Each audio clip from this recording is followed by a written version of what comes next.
Des astres, à portée de main, comme si l'on pouvait les atteindre. Première rencontre au Trinitaire, avec ce soleil luminescent, l'objet de fascination d'Icare et des hommes depuis la nuit des temps.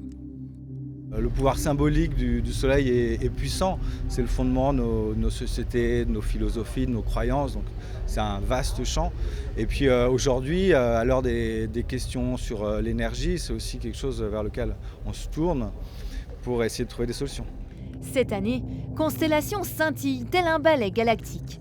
Il nous emporte avec lui devant ses fragments, ses portes, qui traversent certaines parties de l'espace au musée de la Cour d'Or.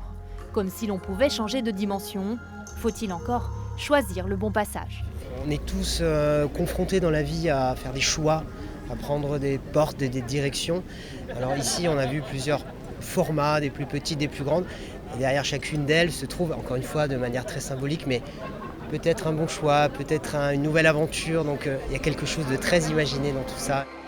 Ouvrir le champ des possibles devant près de 35 œuvres, dont 19 créations originales. Pour cette édition, le parcours s'est allongé à 8 km et renouvelle l'expérience du double mapping sur la cathédrale. D'abord avec Glassbox. Avec cette œuvre, Saint-Étienne se remodèle au fil des pixels. Ensuite avec Minefields, qui invite à repenser l'édifice avec un brin de fantaisie.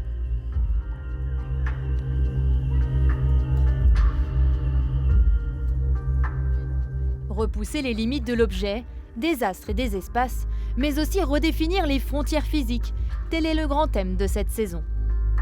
Cette année, nous devons de travailler sur la question des frontières, de la liberté et aussi de la destitution de ces libertés, de notre manière dont on peut se les réapproprier. Illustration avec cette poupée, créée en réponse au conflit militaire entre la Russie et l'Ukraine. Beaucoup d'autres créations vous attendent sur le parcours des pierres numériques.